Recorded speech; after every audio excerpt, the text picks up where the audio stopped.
আসসালামু আলাইকুম এভরিওয়ান। বনুর রান্না ও হাতের কাজ চ্যানেলে আপনাদের সবাইকে স্বাগত।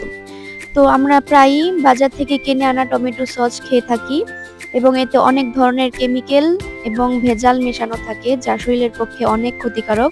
ঠিক একই স্বাদে বাড়িতে যদি টমেটো সস তৈরি করা হয় তাহলে কেমন হয়? এতে করে মুখের স্বাদও ঠিক থাকবে এবং স্বাস্থ্য ভালো থাকবে। আজকে সেই ভিডিও নিয়ে হাজির হয়েছি।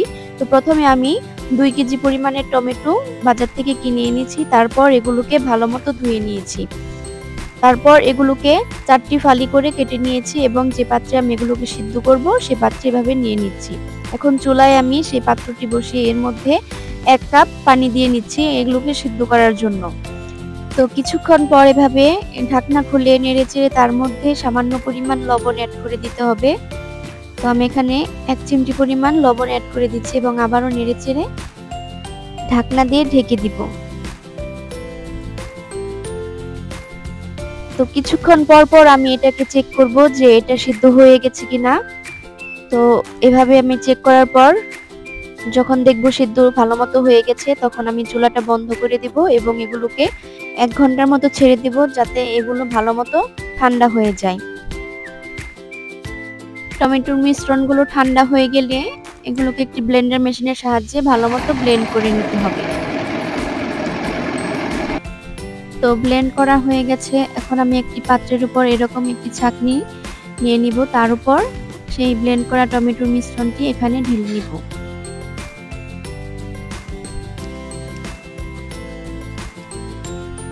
তারপর একটি চামচের সাহায্যে এগুলোকে ভালোমতো নেড়েচেড়ে দিব।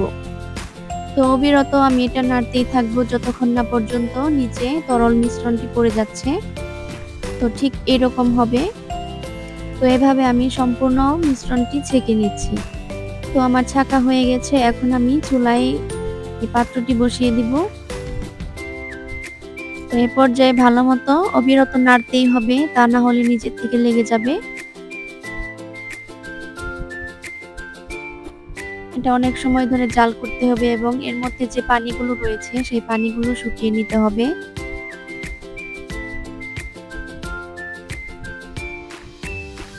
তো এক পর্যায়ে পানিগুলো আস্তে আস্তে শুকাতে শুরু করবে এবং এগুলো আস্তে আস্তে ঘনত্বটা বেড়ে যাবে। তো এখন আমি এর মধ্যে চিনি অ্যাড করে দিব। চিনিটা টমেটোর টক অনুযায়ী ব্যবহার করতে হবে। অনেক টমেটো আছে যেটা বেশি টক হয়ে থাকে, তো সেই টমেটোর উপর ভিত্তি করে চিনিটা বাড়ানো বা কমানো লাগতে পারে। হালকা টক মিষ্টি হলেই সসটা খেতে অনেক ভালো লাগবে। তো এই পর্যায়ে আমি 1 চিমটি লবণ অ্যাড করে দিচ্ছি। যেহেতু আমরা আগেও একবার ব্যবহার করেছি শুরুতেই এটাকে সিদ্ধ করার জন্য, তো সেই লবণটাও এটার মধ্যে রয়ে গেছে। চুলার আঁচটা একদম লো হিটে রেখে কিছুক্ষণ জাল দিয়ে নিতে হবে।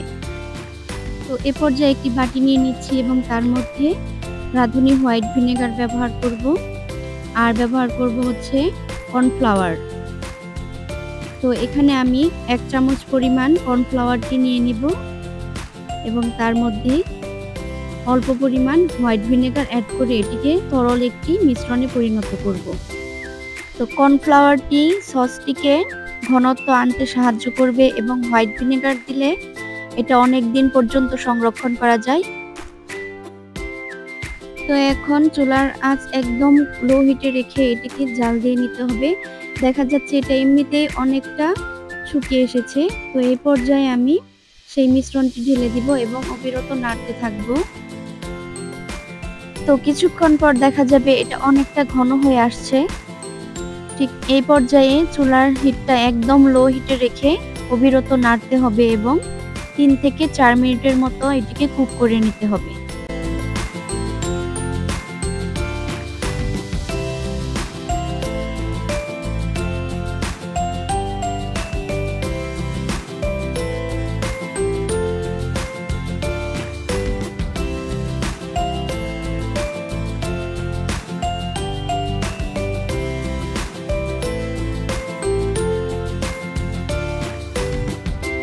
বারবার এর ঘনত্বটা চেক করে নিচ্ছি এভাবে।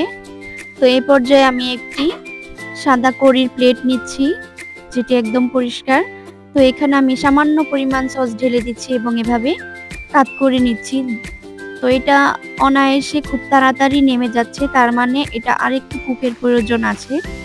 তো আমি চুলার আঁচটা আবার একটু বাড়িয়ে দিয়ে তারপর আমি এটাকে আরেকটু 1 মিনিটের মতো কুক করে নিচ্ছি এবং তারপর আমরা আবারও চেক করে নিব।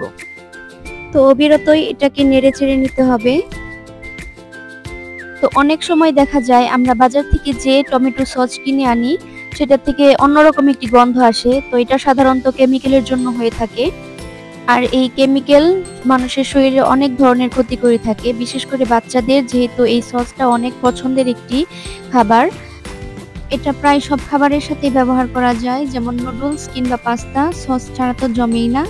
তো অনেক সচেতন মায়েরা আছেন যারা বাচ্চাদেরকে কেমিক্যাল জাতীয় কোনো খাবার খাওয়াতে চান না, তাদের জন্য একদম পারফেক্ট রেসিপি এবং এটা খুব সহজেই ঘরোয়াভাবে তৈরি করা যায়, কোনো কেমিক্যাল ছাড়া এবং ভেজাল ছাড়া। তো এই পর্যায়ে আমার সসটি তৈরি হয়ে গেছে। এখন আমি এটিকে চেক করে নিব আগের মতো। তো একই প্রসেসিং এ আমি আগেরবার যেরকম কাট করে দেখেছি এটা গড়িয়ে পড়তে, তো এবারও আমি ঠিক একই প্রসেসিং এ আবারও এটিকে কাট করে দেখছি যে এটা কিভাবে গড়িয়ে পড়ছে। তো তুলনামূলকভাবে এটা অবশ্যই আগের থেকে আস্তে আস্তে এবং ধীর গতিতে এটা নেমে যাচ্ছে, তার মানে আমার সসটা একদম পারফেক্ট ভাবে রেডি হয়ে গেছে। তো এটার থেকে অবশ্যই এটা দেখতে আরো বেশি ঘনত্ব হয়েছে। তো আমার সস রেসিপিটা তৈরি হয়ে গেছে, একদম সহজ এবং ঘরোয়া পদ্ধতিতে সস রেসিপিটি তৈরি করলাম। ভিডিওটি কেমন লেগেছে তা অবশ্যই আমার কমেন্টস বক্সে জানিয়ে যাবেন। আর যদি আমার চ্যানেলে নতুন হয়ে থাকেন তাহলে অবশ্যই আমার চ্যানেলটিকে সাবস্ক্রাইব করে দিবেন এবং পাশের বেল আইকনটি প্রেস করে রাখবেন এরকম আরো সুন্দর সুন্দর ভিডিও পাওয়ার জন্য। দেখা হচ্ছে আবারও নতুন কোনো ভিডিও নিয়ে, ততক্ষণ সবাই ভালো থাকবেন। আল্লাহ হাফেজ।